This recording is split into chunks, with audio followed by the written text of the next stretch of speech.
Good afternoon, children. This is Kamaksha Mishra from SCERT Uttarakhand. I welcome you all to the spoken English classes, and as you all know, this is our third day of the spoken English classes.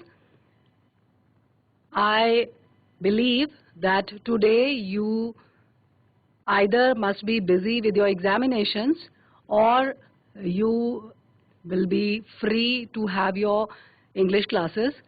Suppose if you are not free to attend the classes today, you can watch the recording in the YouTube channel also. The link will be provided to you. So let us begin with our classes today. I hope you all must have practiced the sentences that were given in the previous class. So let's have a quick recap of the previous lecture, and then we'll be moving on to the next topic that we are going to cover in today's class. So let's move on to the screen.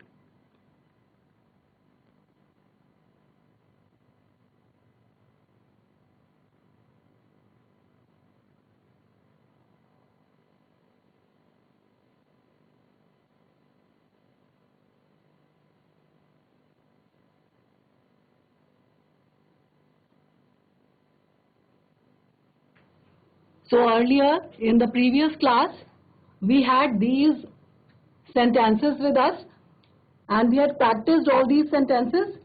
आप सबको याद होगा पिछली class में हमने ये sentences practice किए थे और ये हम सिचुएशनल अप्रोच के बेस पे ले रहे हैं, यानी कि हम एक सिचुएशन को ले रहे हैं और सिचुएशनल अप्रोच का मतलब है कि whenever you face that situation, you can very easily use that sentence structure. इसीलिए हमने इसको स्ट्रक्चरल अप्रोच कहा है. हमने यहाँ पर सेंटेंस स्ट्रक्चर्स की बात करी है और साथ में हम सिचुएशनल अप्रोच की बात कर रहे हैं. हमने ये कहा था कि हम इंग्लिश को कनेक्ट करेंगे डे टू डे लाइफ से आपकी, और हमने इसको स्टार्ट किया from the very beginning when we get up in the morning. तो हमने बोला था कि जब हम सुबह उठते हैं तो हमें अपने आप से खुद से बोलना है. You have to just talk to yourself, you have to be your own mentor. That was the first thing, that was the first topic that had been taught earlier. आपको बताया गया था कि आपको अपना टीचर खुद बनना है, अपना मेंटोर, अपना गाइड खुद बनना है. तो you have to talk to yourself. क्यों? क्योंकि आपको अपने मुंह से इस भाषा को निकालना है, आपको अपना कॉन्फिडेंस गेन करना है. तो हमने कहा था कि जैसे ही हम सुबह उठे, तो जैसे मैं 5 बजे उठती हूँ, तो मैंने जैसे ही अपने बिस्तर में आंखें खोली तो मुझे बोलना है इट्स 5 o'clock. तो हमने बात करी थी कि अगर कोई बच्चा 4 बजे उठता है तो वो बोलेगा इट्स 4 o'clock. अगर वो 6 बजे उठता है तो वो बोलेगा it's 6 o'clock and so on. अब आप उठ चुके तो उसके बाद आपने बोला, खुद से बात कर रहे हैं, I have got up now. I have got up now ये शॉर्ट फॉर्म है आई हैव का. I have got up now ये आपने स्ट्रक्चर्स पहले नोटबुक में भी आपने नोट डाउन किए होंगे और आपसे कहा गया था कि आप इसको रिवाइज करेंगे क्योंकि आपको रिवीजन करना बहुत जरूरी है. Then only you will be able to acquire this language. हम ग्रामर की तरफ अभी थोड़ा सा न्यूट्रल होंगे और सिर्फ स्ट्रक्चर्स पे ध्यान देंगे कि जब भी कभी ऐसी सिचुएशन आती है तो मैं इस स्ट्रक्चर को कैसे यूज करूंगा या करूंगी. नाउ जब हम उठ गए तो आपने बोला I have got up now. अब मैं अपनी चप्पल ढूंढ रही हूँ, स्लीपर्स ढूंढ रही हूँ, तो मैंने बोला वेयर आर माई स्लीपर्स. मेरा क्वेश्चन खुद से है क्योंकि मैं सबसे पहले जैसे ही बिस्तर से नीचे पैर रखूंगी तो स्लीपर्स ढूंढूंगी अपनी. तो मैंने बोला वेयर आर माई स्लीपर्स. हमने कहा था इसको स्लीपर्स बोलते हैं, स्लीपर्स नहीं बोलते, क्योंकि स्लिप और स्लीप में डिफरेंस है. स्लिप मीन्स फिसल के, फिसलना, या फिर जब हम स्लीपर्स बोल रहे हैं और वो कोई पहनने की चीज है तो कुछ ऐसी चीज जिसको हम पैर को स्लिप करते हैं, उसके अंदर फिसलता है हमारा पैर और हम स्लीपर में अपना पैर अटका देते हैं या पैर को स्लीपर को अपने पैर पे अटका देते हैं। और हमने कहा था कि स्लीप मीन्स सोना होता है, तो इसलिए स्लीपर्स जो वर्ड है वो यहां पर अप्रोप्रिएट नहीं है। स्लीपर भी एक वर्ड होता है। स्लीपर जो होते हैं वो ट्रेन्स में होते हैं, ट्रेन में जो सोने की जगह बनी होती है, हम उन्हें स्लीपर कहते हैं। स्लीपर्स या फिर उनका एक दूसरा उनके लिए सिनोनिम या एक दूसरा उनका पर्यायवाची बर्थ भी है, हम उसको बर्थ भी बोलते हैं। इसके बाद हम आए थे थर्ड सेंटेंस में और वहां पर हमने बोला था कि अब बारी आई कि हमें वॉशरूम जाना है, क्योंकि हम अपना मुंह धोएंगे, फ्रेश होंगे, तो फिर हम बोलेंगे I should go to the washroom, क्योंकि मैं तो खुद से बात कर रही हूँ, तो I be talking to myself and I say I should go to the washroom. इसको मुझे याद करना है, इस सेंटेंस को, हमारे बच्चों को इस सेंटेंस को लर्न करना है, so that they could repeat these sentences every day whenever they get up and they move on to their daily routine। जैसे जैसे वो अपने डेली रूटीन में मूव ऑन करते हैं, वैसे वैसे बच्चे इन सेंटेंसेस को प्रैक्टिस रोज करेंगे, मुंह से निकालेंगे, उन्हें बोलने की कोशिश करेंगे, अपनी नोटबुक में बार बार देखेंगे, तो you will be able to grasp these sentences easily. फिर हमने कहा था now I brush my teeth, क्योंकि अब अगला काम है कि आपको दांत साफ करने हैं अपने, तो हम कहते हैं now I brush my teeth. Brush एक नाउन भी है और साथ में एक वर्ब भी है। जब अगर मैं कहती हूँ now I put paste on the tooth brush, तो वहां पर भी ब्रश आता है। हम हमेशा टूथ ब्रश नहीं बोलते, we call it brush only, तो हम उसको ब्रश कहते हैं और ब्रश में हम पेस्ट लगाते हैं, we apply paste on it. तो आप उसको भी ब्रश बोलते हो, लेकिन मैं यहाँ बोल रही हूँ now I brush my teeth, यानी कि अब दांत साफ करने को भी ब्रश कहते हैं, तो it's a noun as well as a verb. इसके बाद अब आपने जैसे ही अपने दिमाग में सोचा या आपने मुंह से निकाला कि अब मैं ब्रश कर रही हूँ, अब मैं ब्रश करती हूँ, तो उसके बाद आपने ब्रश हाथ में लेना है और कहना है हेयर इज द ब्रश। अब देखिए यही स्ट्रक्चर किसी भी जगह पर यूज हो सकता है ना। आपने बोला I want to have water, here is the bottle, है ना, ये बॉटल है। I wish to write something, here is the pen, ये पेन है। तो here is the brush means ये है ब्रश, ये रहा ब्रश। अब नेक्स्ट में क्या हुआ, अब आपने पेस्ट ढूंढा, हेयर इज द पेस्ट, तो आपने पेस्ट को ब्रश पे अप्लाई किया। I put the paste on the brush and I start. अब जब आप ब्रश करने लगे तो आपने खुद से कहा, आप खुद से बात कर रहे हो और खुद को बता रहे हो, तो आपने कहा अब मैं पेस्ट को ब्रश पर लगाता हूं या लगाती हूं और अब मैं इसको ब्रश करना स्टार्ट करती हूं या करता हूं। तो यहां तक की बात आपने अपने आप से सुबह उठकर कर ली। और आप ये सब क्यों कर रहे हो, because you are practising English, you are practicing English, you are practicing your sentence structures in a situational approach mode, यानी कि आप सिचुएशन में फिट कर रहे हो अपने सेंटेंस स्ट्रक्चर को। तो आपने क्या कहना है, सुबह उठे तो आपने कहना है इट्स 5 o'clock या what ever, when ever you get up, आप वही टाइम बताएंगे। I have got up now, अब मैं उठ चुका हूं या उठ चुकी हूं। फिर आप नीचे आए, पैर नीचे रखे, तो आपने कहा वेयर आर माई स्लीपर्स, अपने आप से पूछ रहे हो मेरी चप्पलें कहाँ हैं।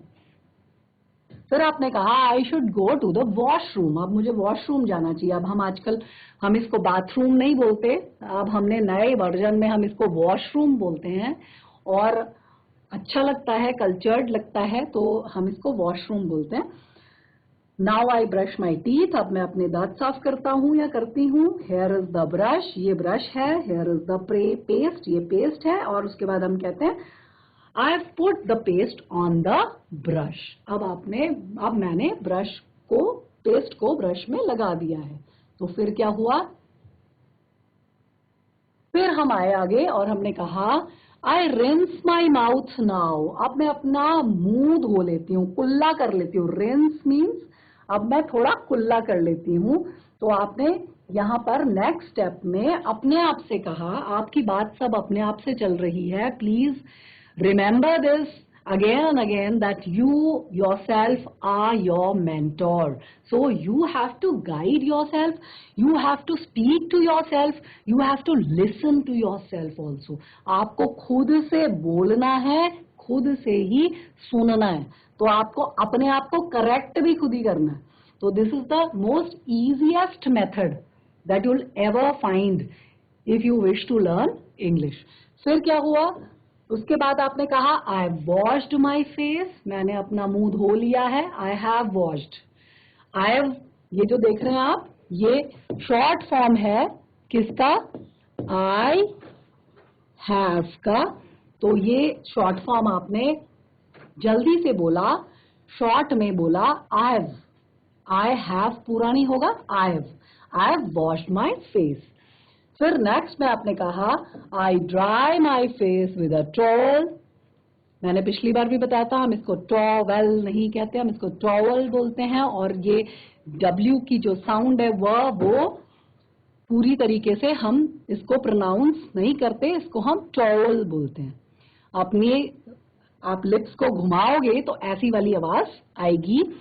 और एक बात और मैंने आपको बताई थी कि मीडिया का आप इस्तेमाल कीजिए, आप टेक्नोलॉजी को यूज कीजिए, लेकिन उसे बहुत ही कंस्ट्रक्टिव तरीके से इस्तेमाल कीजिए. आपके पास आपका मोबाइल फोन है और आपके पास स्मार्टफोन हमारे बहुत सारे बच्चों के पास है. जिन भी बच्चों के पास स्मार्टफोन है, प्लीज वो वर्ड्स की प्रोनाउंसिएशन को सुनने के लिए जरूर इसको यूज कीजिए. उसमें एक माइक्रोफोन वाला एक आइकन होता है. अगर आप किसी भी वर्ड को सर्च करते हो गूगल पे, तो आपके पास एक माइक्रोफोन जैसा आइकन होता है. उस आइकन को अगर आप प्रेस करते हो तो वो उसकी प्रोनाउंसिएशन भी बताता है. प्लीज आप उसकी प्रोनाउंसिएशन सुने और उसे बार बार मुंह से बोलने की, उसे दोहराने की, एज इट इज दोहराने की कोशिश कीजिए.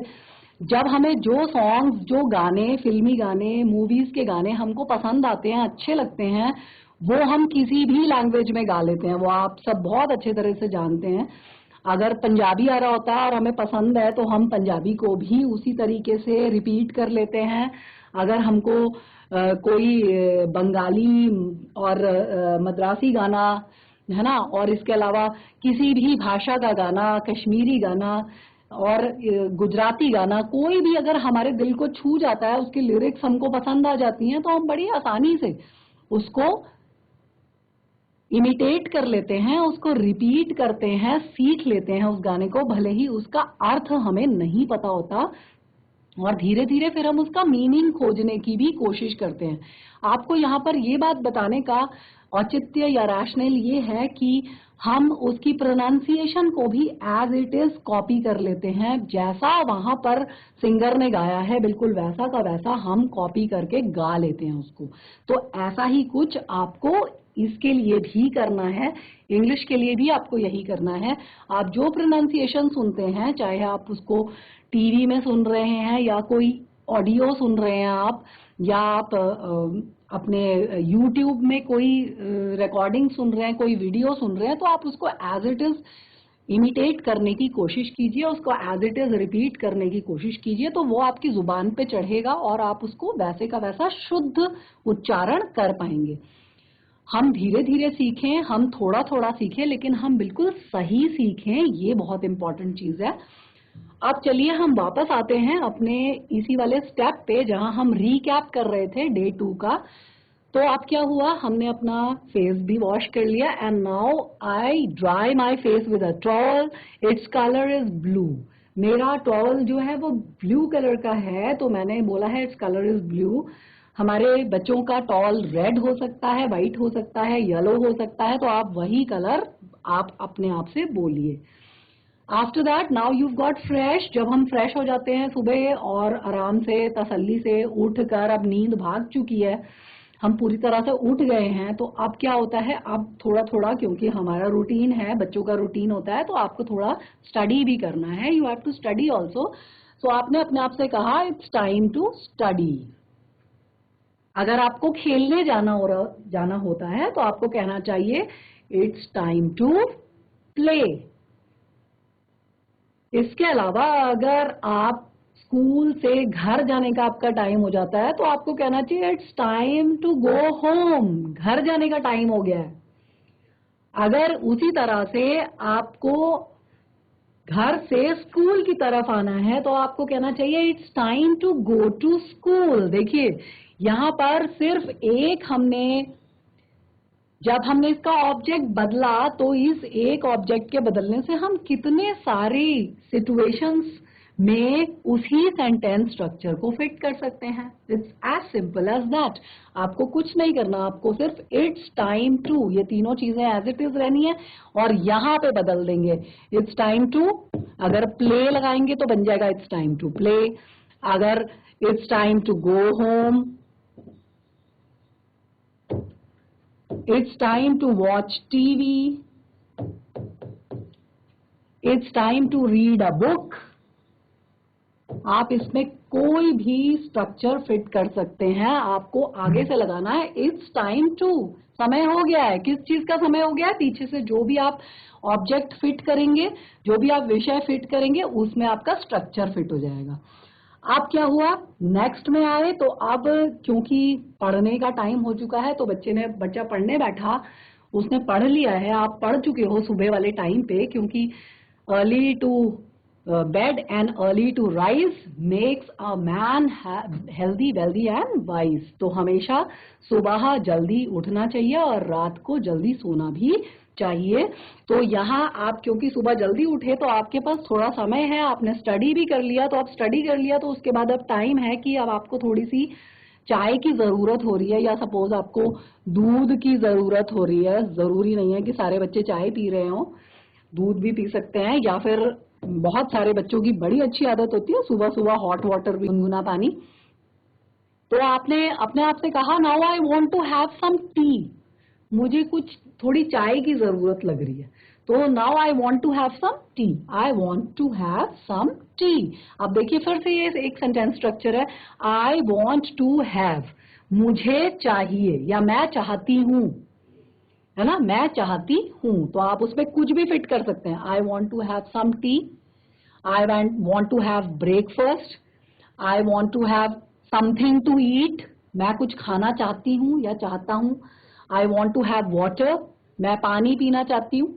आई want to read a book, मैं कोई किताब पढ़ना चाहती हूँ। आई वॉन्ट टू प्ले, आप ये भी लगा सकते हैं, मैं खेलना चाहती हूँ। तो ये एक स्ट्रक्चर है, एक वाक्य संरचना है, और आप उसमें जो ऑब्जेक्ट फिट करेंगे वो वहां पर आपका पूरा सेंटेंस कंप्लीट कर देगा। और किसी एक सिचुएशन में, जिस भी एक सिचुएशन में आप हैं, आप इस स्ट्रक्चर को यूज कर सकते हैं। अब यहां तक पूरा कंप्लीट हो गया, तो जब चाय मांगनी है तो बहुत सारे बच्चे, जो हमारे बड़े बच्चे हैं और शायद छोटे भी, वो खुद भी चाय बनाते होंगे, लेकिन तब भी जब सबका टाइम होता होगा चाय पीने का, उसी वक्त सबकी चाय बनती होगी घर में। तो अब उसके बाद बहुत सारे बच्चे ऐसे भी हैं जिनको मम्मी से बोलना पड़ता है चाय के लिए, तो या बड़ी दीदी से बोलना पड़ता है या भैया से बोलना पड़ता है, तो आपको उसके लिए कमरे से बाहर निकलना पड़ेगा, रसोई तक आना पड़ेगा, किचन तक आना पड़ेगा। तो क्या हुआ, वहां पे सबसे पहले आपकी मुलाकात सपोज रास्ते में पापा से हो गई, तो आपको उन्हें विश करना है, गुड मॉर्निंग पापा, गुड मॉर्निंग पिताजी, गुड मॉर्निंग फादर। फादर तो हम अंग्रेजी में बोलते हैं, लेकिन जो हमारा प्यार का नाम है वो हम पापा बोल रहे होते हैं या डैडी बोल रहे होते हैं या बाबूजी बोल रहे होते हैं, या वट आप जो भी बोलते हैं आप वो बोलें। Good morning mummy, mummy, mother, माँ, गुड मॉर्निंग माँ भी बोल सकते हैं, जो आप बोलते हैं बिल्कुल वैसे यूज करें। Good morning brother, good morning sister.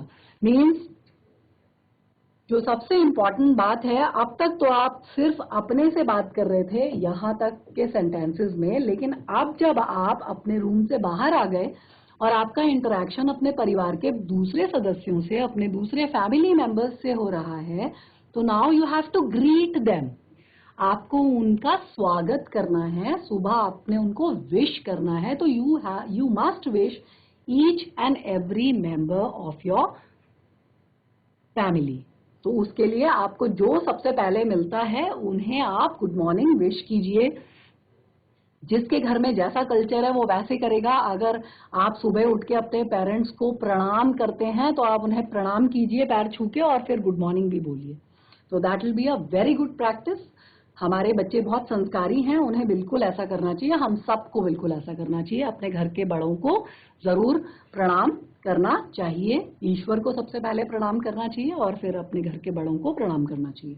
Now let's move on to the next step. अब आपने ग्रीट भी कर लिया, सब कर लिया। इसके बाद क्योंकि आप चाय लेने गए थे या दूध लेने गए थे या पानी लेने गए थे, आपको मिल गया है वो। तो now what will be the next step? अब उसके बाद क्या आया कि अब जरूरत है हमें कि हम अपना बैग पैक कर लें क्योंकि स्कूल जाना है। तो now I pack my bag, I pack my bag.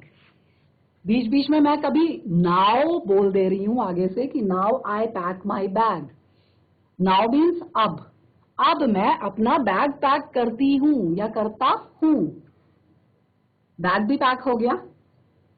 तो अब क्या हुआ? नेक्स्ट स्टेप इज कि अब आपको ब्रेकफास्ट करना है। आपको भोजन जो बना है, जो आपका नाश्ता बना है, that you have to have because you have to get ready for school now.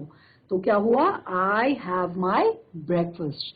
तो वो कहता है कि चलो अब मैं ब्रेकफास्ट कर लेता हूं। तो फिर अब वो ब्रेकफास्ट के लिए बच्चा आगे चला गया और उसने बोला है अपने मन में कि आई हैव माई ब्रेकफास्ट। अब क्या हुआ? ब्रेकफास्ट हो चुका, पूरा नाश्ता हो चुका है। तो now I get ready for school. ये भी मैं खुद से बोल रही हूं, या जो बच्चा स्कूल के लिए तैयार हो रहा है वो खुद से बोल रहा है। Now I get ready for school. अब मैं स्कूल के लिए तैयार होती हूं। अब क्या हुआ? स्कूल के लिए तैयार होती हूं तो आप स्कूल पहुंचने वाले हैं। स्कूल पहुंचने वाले हैं। तो क्या हुआ?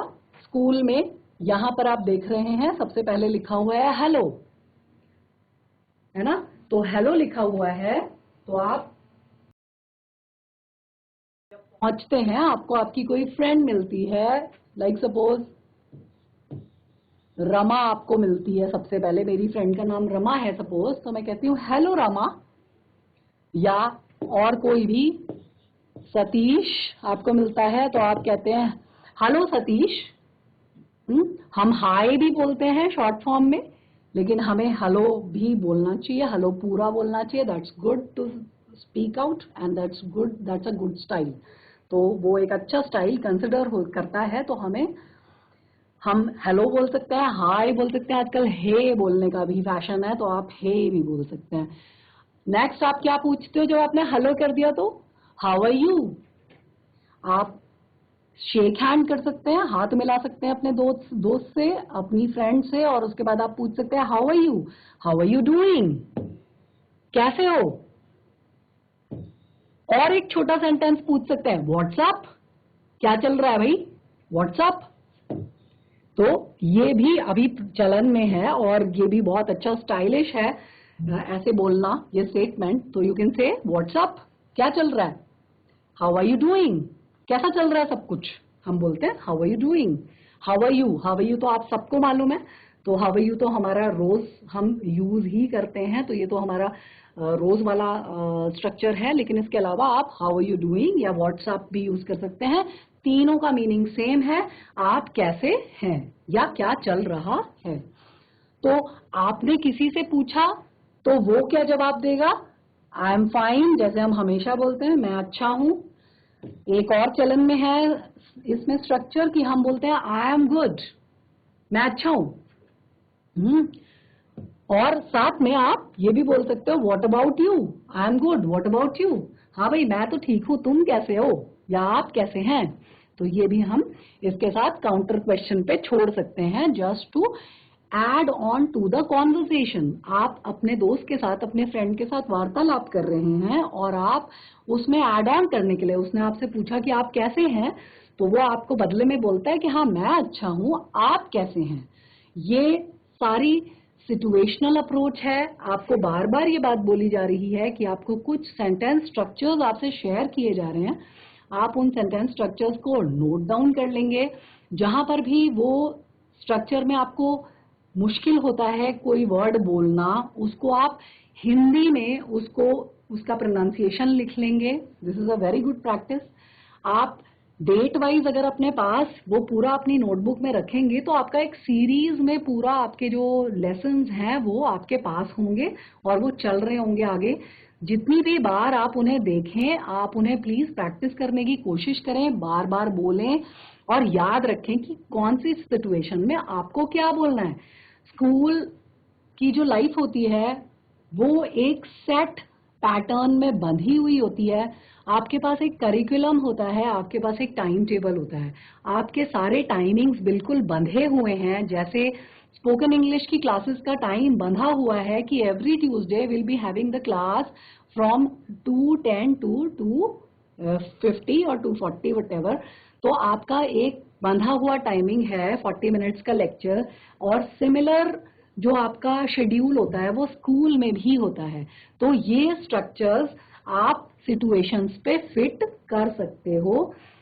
सुबह जब आप किसी से मिल रहे हो स्कूल जाके तो आपको हेलो बोलना है, उसके बाद आपको उसे पूछना है कि वो कैसा है, तो आप बोलोगे व्हाट्सअप या हाउ आर यू या हाउ आर यू डूइंग। और अगर आपसे कोई बदले में ऐसा पूछता है तो यू यूज टू से I am fine, I am good, what about you. I am fine बोल सकते हैं या आई एम गुड बोल सकते हैं, जो आपको पसंद आए।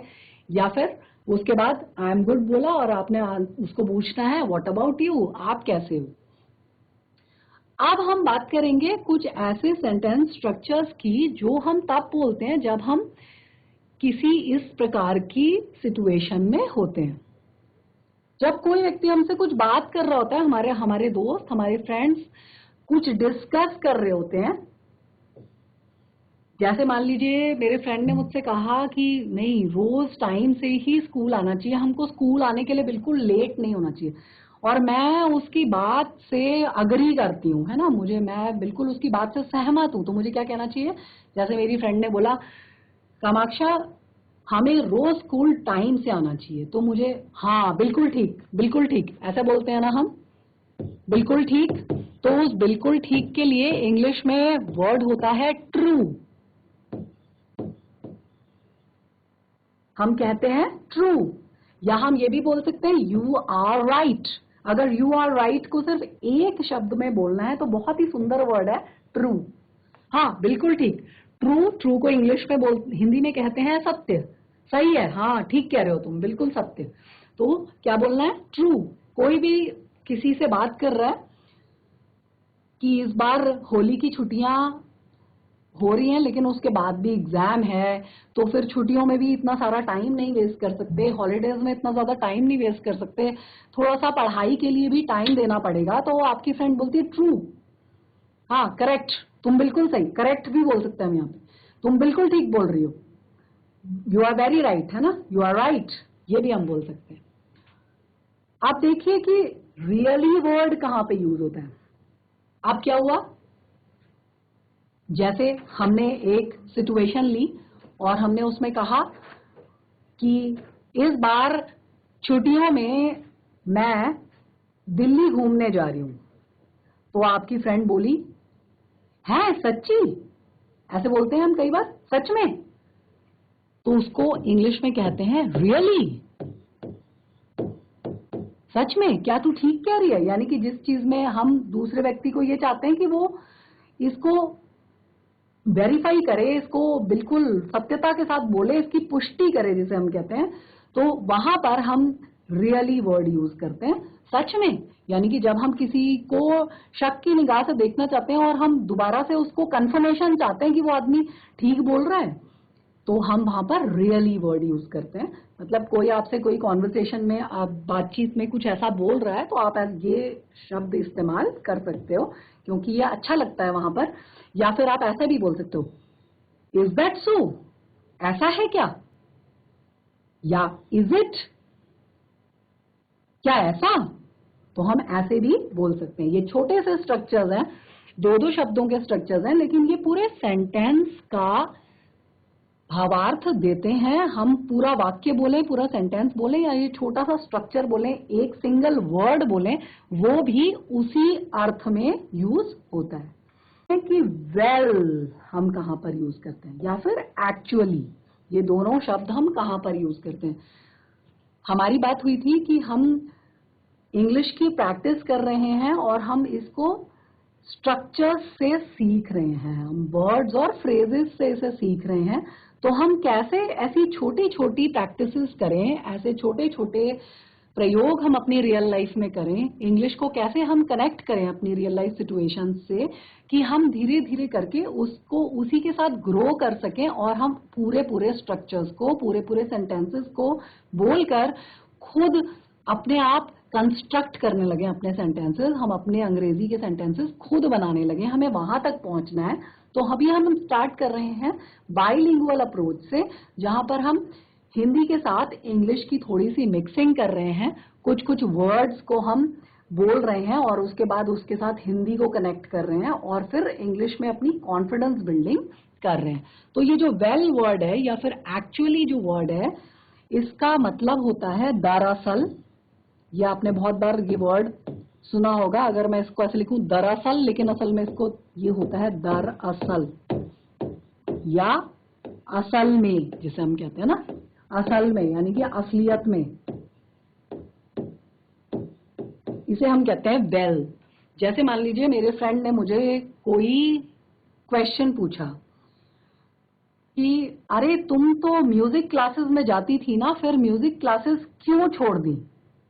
सपोज मैंने म्यूजिक संगीत सीखना शुरू किया था और मैं 10 दिन गई और उसके बाद से मैंने संगीत की क्लासेस बंद कर दी, म्यूजिक क्लासेस बंद कर दी। तो मेरी फ्रेंड ने मुझसे पूछा कि क्या हुआ कामाक्षा, आप तो म्यूजिक क्लासेस में जाते थे तो फिर बंद क्यों कर दी। तो मैं जब अपना आंसर दे रही हूँ तो मैंने अपने आंसर को कैसे देना है, मैं वेल से अपना आंसर शुरू कर रही हूँ। तो मैंने कहा वेल, क्लासेस तो मैंने ली थी लेकिन वो मेरे टाइमिंग्स ऑफिस के साथ मैच नहीं कर रहे थे तो मुझे छोड़ना पड़ा। तो या फिर मैं ऐसे भी बोल सकती हूँ कि एक्चुअली मैंने क्लासेस तो स्टार्ट की थी लेकिन मुझे टाइमिंग क्लैश होने के कारण फिर मैं उसको कंटिन्यू नहीं कर पाई। तो अगर मैं उसको वेल या एक्चुअली से शुरू करती हूँ तो वो एक अच्छा तरीका हो सकता है बोलने का कि मैं इंग्लिश भी उसके साथ यूज कर रही हूँ। तो फिर ये वर्ड बहुत अच्छा है, दरअसल या असल में के भाव को दिखाने के लिए।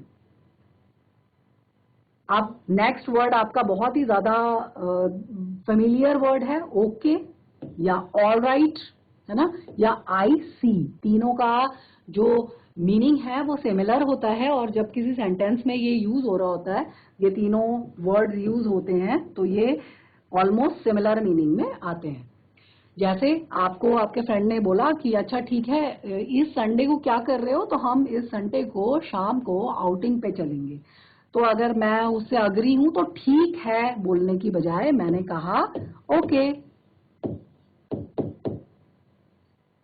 आप कई बार ये करते हैं तो आपने, क्योंकि आप बिगिनर्स हैं और आप इंग्लिश बोलने की कोशिश कर रहे हैं, आप इंग्लिश के लेसन्स में हैं और प्रैक्टिस में हैं, तो आप अपने आपने जो चीज हिंदी में बोलनी है उसको आप इंग्लिश में बोल रहे हैं। तो आपने ठीक है की बजाय बोला ओके, या आपने कहा ऑल राइट, है ना, या आपने कहा आई सी, अच्छा देखता हूं मैं, अच्छा ओके आई सी, है ना, चलो देखते हैं। देखते हैं में भी कहीं पर आपकी रजामंदी है कि हाँ ठीक है आप इसके लिए राजी हो, तो हम इसको यूज करते हैं। नेक्स्ट देखें, यस या फिर हम ये भी बोलते हैं। आजकल यस भी पूरा नहीं बोलते, हम ये बोलते हैं। तो यहां पर आप देखते हो कि कोई भी चीज कहीं पर भी जहां आपको हाँ बोलना है तो वहां पे आप हाँ ना कहकर आप ये बोलिए या बोलिए, है ना, या फिर यस बोलिए, लेकिन आप हाँ के बजाय इंग्लिश में बोलने की कोशिश कीजिए। तो ये भी एक अच्छी प्रैक्टिस आपके लिए हो सकती है। अब एक नेक्स्ट स्ट्रक्चर की तरफ हम चलते हैं और देखते हैं कि हम इसे कहाँ यूज करते हैं। स्ट्रक्चर है नथिंग एज सच, कुछ खास नहीं। हम कहते हैं कुछ खास नहीं।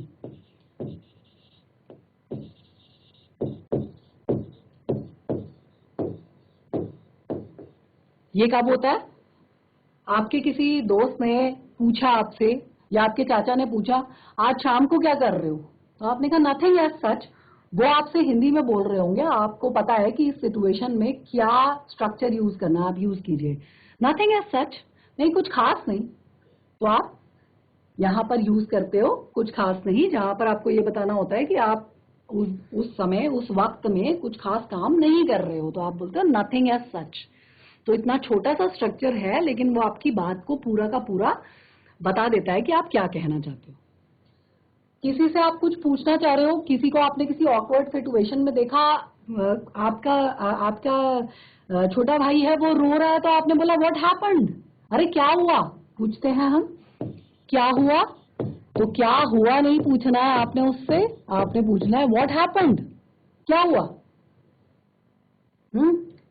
या किचन में जोर से आवाज आई, कोई बर्तन गिर गया, आप दौड़ के अपने कमरे से आए, आवाज आई थी जोर की, तो आप मम्मी किचन में हैं और आपने देखा कि एक बड़ा सा पतीला जो है वो जमीन पे गिर गया है पानी से भरा हुआ, तो दिखा रही है व्हाट हैपेंड, क्या हुआ, तो देखा कि पतीला गिर गया नीचे। तो ऐसे भी यूज कर सकते हैं हम किसी भी सिचुएशन में जहां पे आप पूछना चाहते हैं क्या हुआ।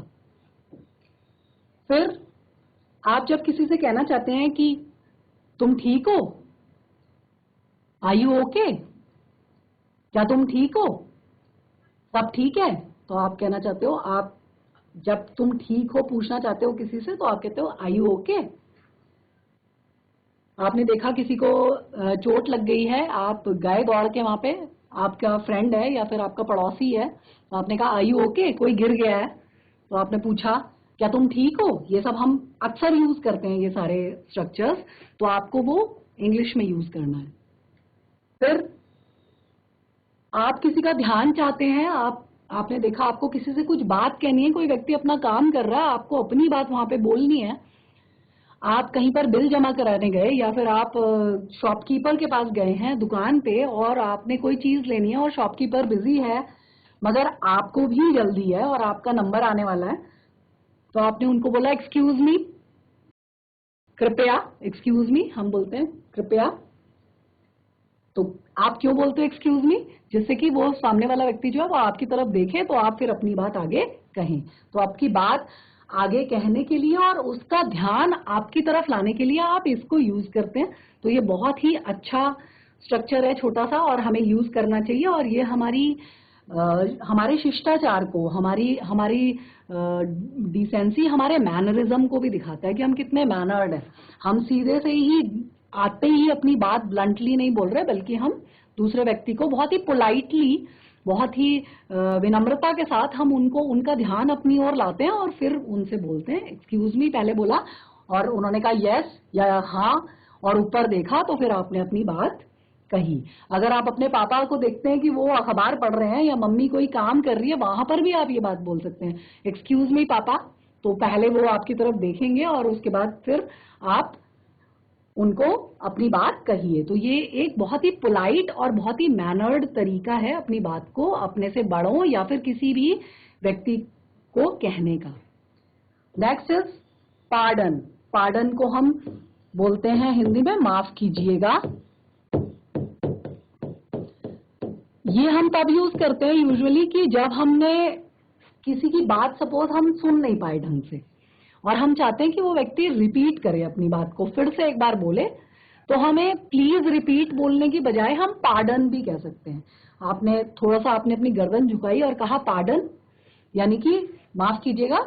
बात का अर्थ ये है कि मैं आपकी बात को सुन नहीं पाई या मैं आपकी बात को सुन नहीं पाया और प्लीज आप दोबारा बोलिए। तो हम यहाँ पर पार्डन वर्ड यूज करते हैं। जैसा मैंने आपको भी बताया कि ये सारे जो वर्ड्स हैं, जैसे एक्सक्यूज मी हम यूज कर रहे थे ये स्ट्रक्चर, या फिर पार्डन हम यूज करते हैं, तो ये सारे कुछ ऐसे स्ट्रक्चर्स हैं जो हमारे शिष्टाचार को, हमारे मैनरिज्म, हमारी पोलाइटनेस, हमारी विनम्रता को दिखाते हैं और हमें ये वर्ड्स यूज करने चाहिए।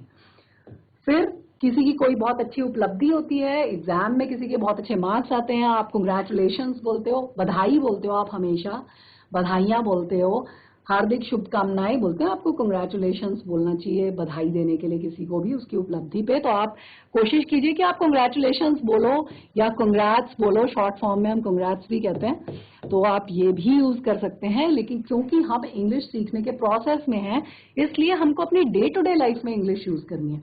हम इसलिए बोल रहे हैं, आप हिंदी में भी बोलेंगे बधाई तो उसका महत्व कम नहीं होगा, वो बधाई तो बिल्कुल बधाई रहेगी, वो स्ट्रेट फ्रॉम योर हार्ट आपकी वो विशेष दूसरे व्यक्ति के लिए निकल रही है और आप उसको उसकी उपलब्धि पे आप उसको बधाई दे रहे हैं, ये बहुत अच्छी बात है। लेकिन हम क्योंकि अपनी इंग्लिश को प्रैक्टिस कर रहे हैं और हमें उसको रियल लाइफ में यूज करना है, that is why we are using all these structures. फिर हम किसी को बधाई कहने के लिए वेल डन भी कहते हैं, शाबाश, आपको कोई पीठ ठोक के जब शाबाशी देता है तो दैट इज वेल डन, बहुत बढ़िया, तो हम कहते हैं बहुत बढ़िया को हम बोलते हैं well done. Keep it up, बिल्कुल इसे ऐसा ही रखना, आगे बढ़ते रहना, बिल्कुल ऐसा ही करना आगे, है ना, जैसी आपकी आज उपलब्धि है, कीप इट अप। आपके टीचर्स आपको बोलते हैं बहुत बढ़िया, कीप इट अप। आपके रिपोर्ट कार्ड्स में भी टीचर्स लिखते हैं आपके लिए कॉम्प्लीमेंट कि बहुत अच्छा आपने किया है, तो आप इसको आगे बनाए रखें। फिर मान लीजिए कोई आपको कभी कोई गिफ्ट देता है या आपके लिए कोई फेवर करता है, मान आपको कोई काम करता है, तो आप क्या कहते हैं उसको, सो नाइस ऑफ यू, आप कितने अच्छे हैं, है ना।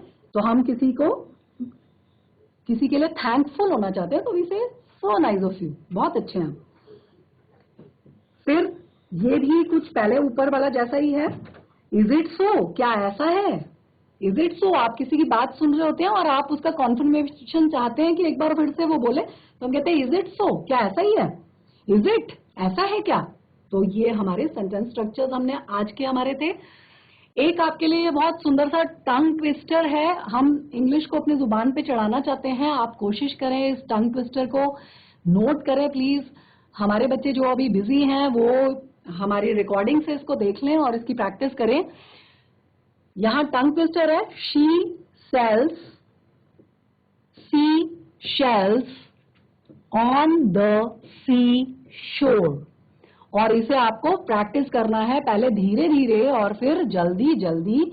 यहाँ पर श और स का प्रोनाउंसिएशन है, और अगर आप इसको सीख लेते हैं बहुत आसानी से, जल्दी जल्दी आप अपनी जुबान को, अपनी टंग को आप ट्विस्ट करना इस पे सीख लेते हैं कि कहाँ पर श आएगा और कहाँ पर स आएगा। नीचे से आपको इसका प्रोनाउंसिएशन भी नजर आ रहा है, she sells sea shells on the sea shore. तो आपको पहले ऐसे बोलना है, फिर जल्दी जल्दी बोलना है, she sells sea shells on the sea shore, she sells sea shells on the sea shore, she sells sea shells on the sea shore. ऐसे कर करके आप जब बोलेंगे तो आपकी श और स की जो प्रॉब्लम है वो भी बिल्कुल ठीक हो जाएगी। और इसके बाद आप सबको होली की बहुत बहुत शुभकामनाएं। I wish you all a very happy, colourful, joyful Holi, and may this Holi bring all the colors in your life. Be happy always, and we'll meet after Holi, and our class will resume after Holi, and we'll have a recap of all the 3 classes that we've had till now.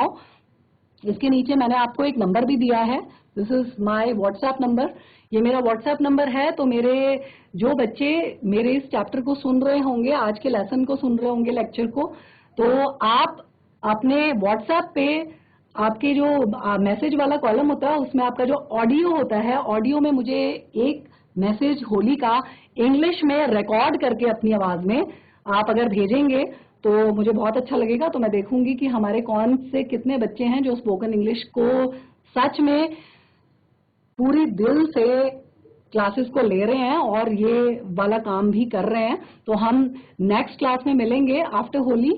Let's move on to the concluding part. तो बच्चों, that's all for today's classes, and today we had the 3rd session of our English speaking classes, that is spoken English classes for you all, and I know that you all must be busy with your examinations too, लेकिन आप हमारे YouTube के link से आज के इस lesson को बाद में कवर कर सकते हैं और खूब अच्छी तरह से होली मनाइए, एंजॉय कीजिए, खुश रहिए, and we'll meet you all after Holi. So till then, bye bye.